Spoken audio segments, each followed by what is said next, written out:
qui t'a fait un soulèvement esclave dans Cuba et qui t'a bataille pour être capable de libérer le pays de l'esclavage. Ils ont arrêté lui, ils ont pendu 19 avril 1812 avec plusieurs autres camarades. Et dans le rapport que ils ont fait, que l'armée espagnole fait, de pendaison ça, il dit ils ont pendu José Antonio Aponte avec tout un ensemble de camarades et puis ils ont tous c'était haïtiens. Et Aponte son nègre qui te parlait créole. Et leur fouiller la cahier, ils ont joué un cahier dessin. Monsieur te remet dessiné en pile. Et dans le cahier dessin, il y que monsieur fait portrait Toussaint Louverture, monsieur fait portrait Jean-Jacques Dessalines, monsieur fait portrait Henri Christophe. Donc nous avons une connexion qui gagne entre Haïti et Cuba dans la bataille pour libération. Et après leur mort, leur fin tout il y a plusieurs familles qui courent, qui quittent Cuba, qui viennent cacher dans le pays d'Haïti.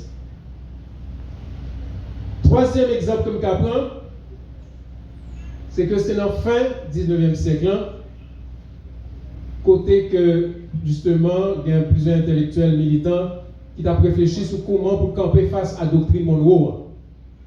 Et puis, donc, c'est des intellectuels militants cubains, portoricains, dominicains, haïtiens qui étaient réunis et pas discuter.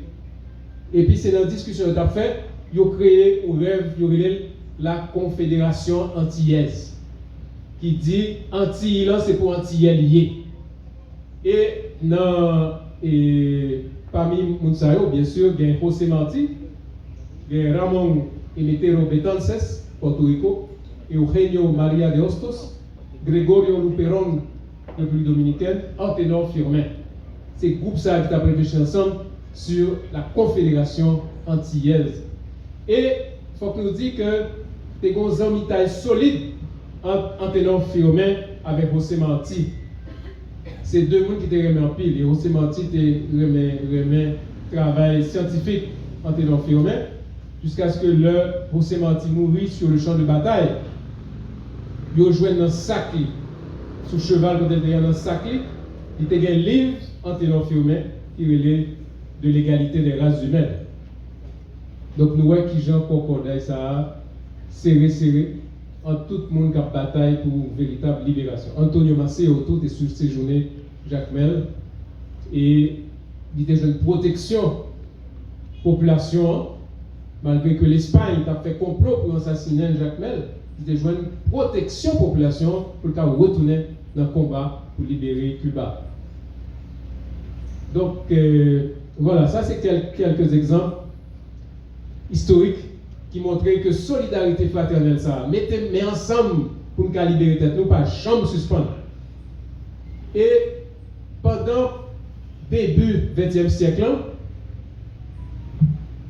l'impérialisme américain pour organiser migration massive de travailleurs agricoles haïtiens pour y être capable de travailler dans Chancan, Coupécan, Cuba pour compagnie américaine. Ce n'est pas deux travailleurs. Non, moi, ce que disons qu'il y a 400 000 travailleurs paysans haïtiens qui quittent Haïti, qui travaillent Cuba. Et 400 000, et à l'époque, la population totale haïtienne, c'était 2,8 millions d'habitants. Avec tout, il y a presque 30 à 35% de population économiquement active que les Américains ont racheté dans le pays pour y aller Cuba. Et nous sommes capables de noter, et ça c'est un intéressant, si nous comparons par exemple présence haïtienne à Cuba avec présence haïtienne dans ce domaine. Malgré masse mondiale, imaginez au pays qui a 400 000 travailleurs débarqués.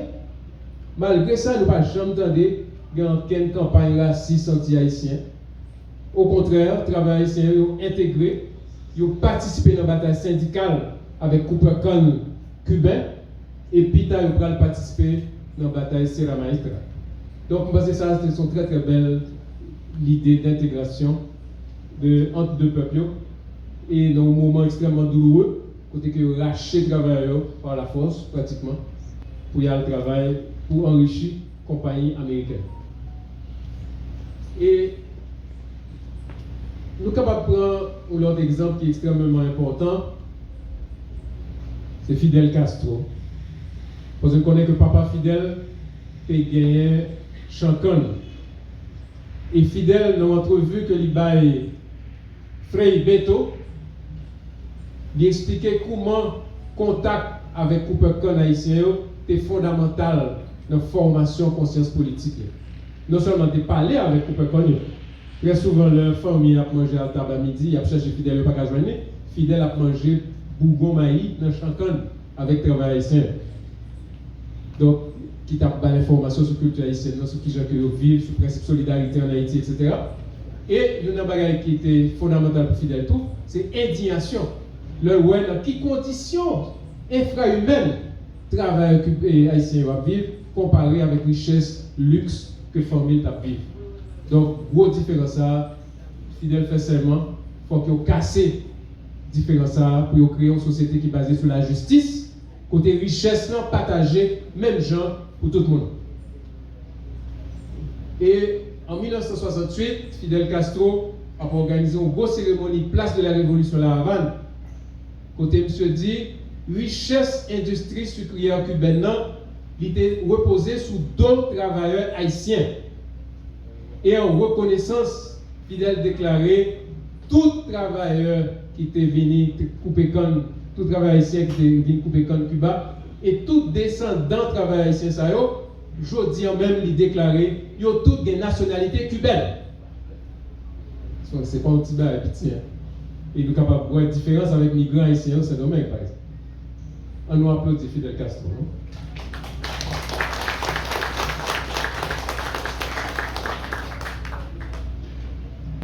Et pendant toutes plusieurs années, Fidel toujours gagnait Haïti dans la tête.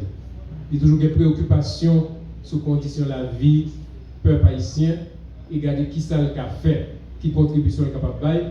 Et tout à l'heure, nous allons gagner une présentation coordonnateur brigade médicale cubaine qui va expliquer nous coopération médicale entre Haïti avec Cuba. Donc, nous voyons qui j'ai histoire ça long. Hein? Nous partis depuis 1511 avec Hathaway pour arriver dans Fidel Castro et pour arriver aujourd'hui avec Diaz-Canel, Raúl Castro. Donc, c'est une solidarité qui n'a jamais démenti à travers différents moments. Et nous, quand on a parlé tout de collaboration qui était gagnée avec tentative de guérilla dans Macaya pour déchouquer la dictature du Valien, etc. Toujours il y a une belle collaboration et toujours une belle amitié entre révolutionnaires haïtiens et révolutionnaires cubains. Par exemple, Nicolas Guillen était ami intime Jacques Roumain. Et Jacques Roumain écrit plusieurs bagages sur Nicolas Guillen et Nicolas Guillen écrit plusieurs bagages sur Jacques Roumain. Vous voyez côté que justement, il est capable de renforcer l'idée fraternité, l'idée solidarité ça. Ok. Alors,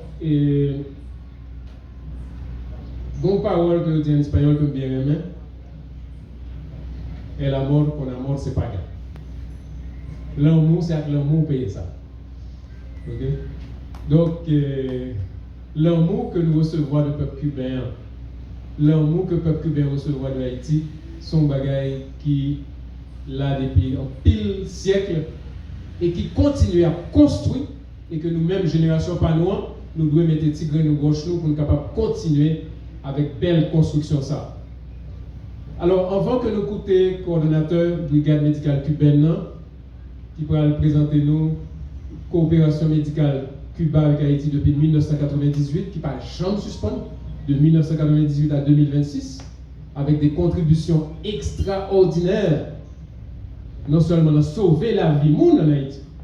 Médecins cubains sauver la vie monde, il n'y a pas qu'un haïtien qui vit là aujourd'hui, c'est grâce à médecins cubains. Et non seulement présence permanente brigade médicale là, mais une présence qui renforcée chaque fois qu'il y a une crise. Par exemple, après séisme 12 janvier, Cuba voyait une brigade spéciale qui est Henri Rive.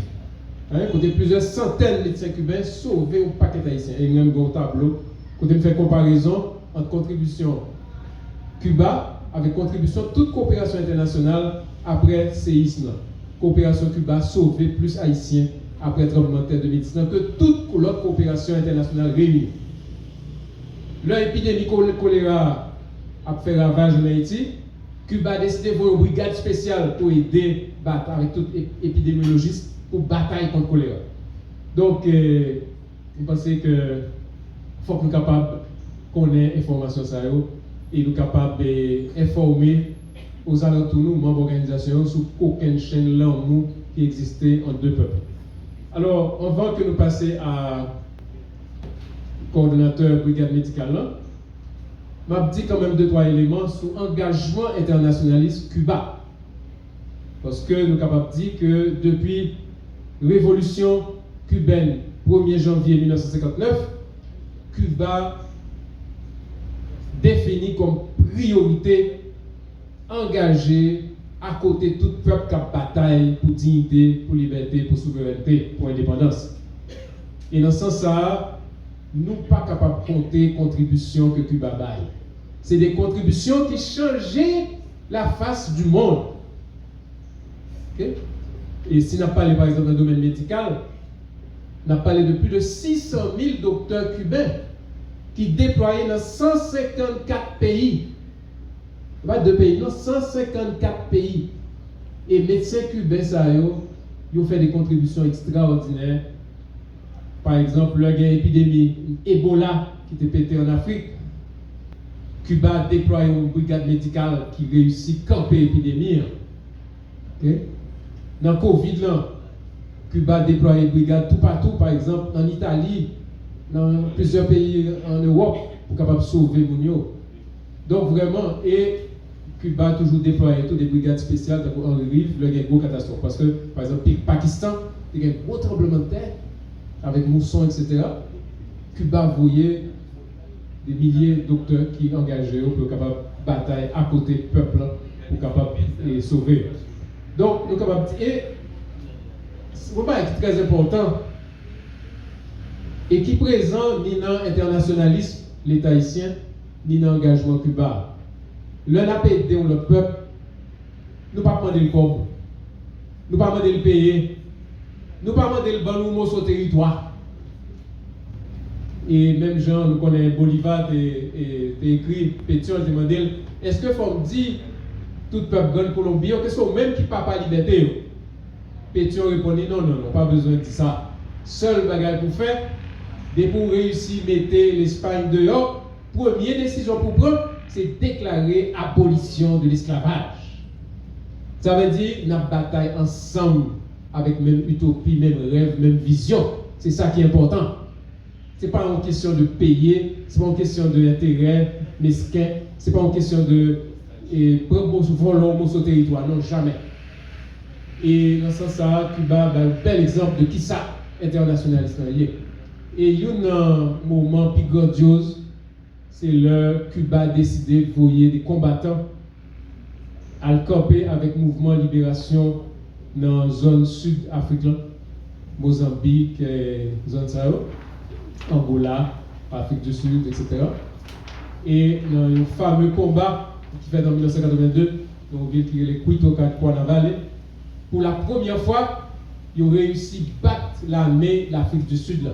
C'était le premier échec de l'armée apartheid, et qui fait grâce à la présence militante cubaine.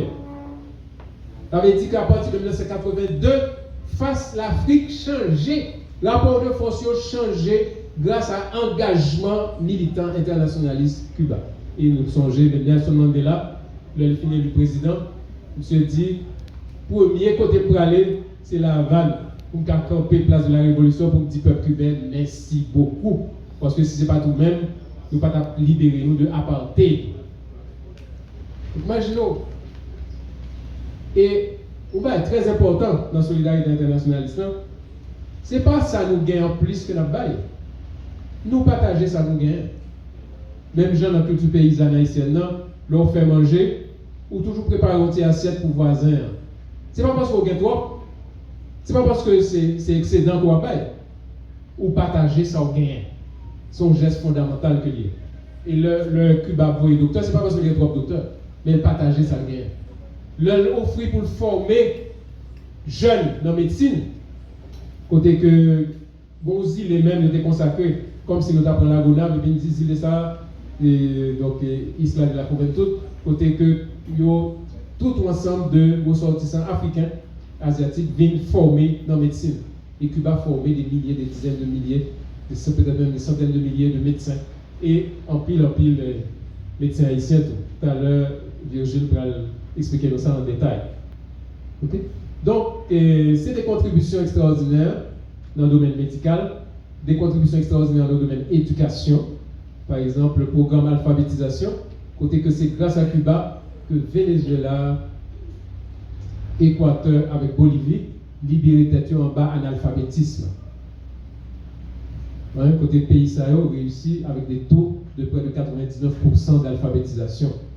Et c'est des débats très difficiles. Donc, pour un pays comme Bolivie, côté où il y a 45 langues différentes, au territoire immense, des populations dispersées, et en moins de 1 an, 2 ans, mission cubaine a réussi vaincre l'analphabétisme. Opération Milagro, côté que Cuba, avec soutien Venezuela, décidé d'offrir gratuitement opération pour faire monde qui est aveugle vienne ouais. OK? Et c'est millions de monde, 1 million, à peu près 600 000 monde qui bénéficiaient de l'opération Milagro et qui récupéraient la vue. Donc ça, c'est quelques exemples pour montrer qui gens que Cuba présent dans tout combat pour liberté, pour dignité, et comme Cuba exporter la vie. Cuba là pour défendre la vie, pour défendre le peuple. Donc, il ne faut nous pas quitter et dire que Cuba c'est une menace, que Cuba propage le terrorisme, ce n'est pas vrai. Nous connaissons très bien qui est-ce qui a propagé le terrorisme. Ce n'est pas Cuba. Cuba, c'est la vie à défendre, c'est la dignité à défendre, et avec tout ça que nous gagnons. Donc, les révolutions cubaines, c'est un exemple, c'est une référence fondamentale, côté qu'un petit pays avec des moyens limités, réussit à faire une réforme agraire exemplaire, réussit à construire un système de santé et un système d'éducation universel, côté tout le monde a accès gratis à l'éducation, dans tout niveau, même niveau privé post-universitaire. Côté tout le monde a soins de santé, quel que soit le niveau de dépenses ou besoin, quelle que soit la sophistication, analyse ou besoin, pour avoir soins de santé gratis dans le pays Cuba. Et côté que Cuba a démontré force, par exemple, dans le Covid, côté il a réussi à faire 3 vaccins qui étaient efficaces à 90%, plus de 90%. Alors que des pays, par exemple des pays qui sont Institut Pasteur, tant que la France n'a pas réussi à faire vaccin contre Covid, Cuba fait 3 vaccins contre Covid. Cuba fait médicaments pour pieds diabétiques. Je dis en Cuba parler de vaccins pour guérir le cancer. Donc c'est des percées extraordinaires. Et ce type d'exemple, ce type d'état que nous avons besoin sur la planète là, et qui justement ancré dans une conviction que le peuple doit construire l'avenir et le peuple doit construire le socialisme pour nous sortir dans la sauvagerie capitaliste. Merci beaucoup.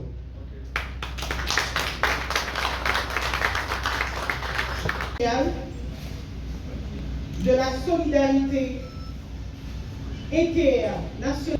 Avant toute chose, je vous invite à vous lever pour l'exécution des hymnes. L'hymne national de la République d'Haïti, l'hymne national et l'hymne international. Je vous invite à vous lever.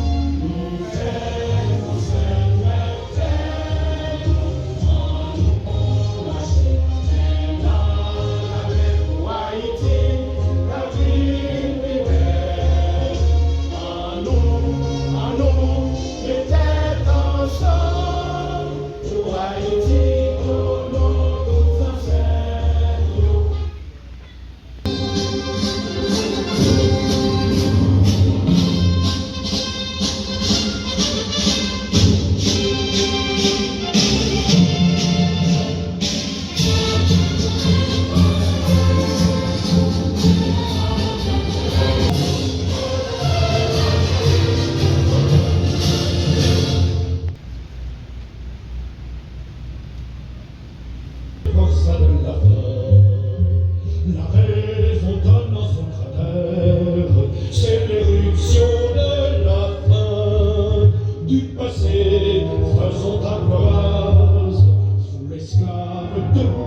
Cup.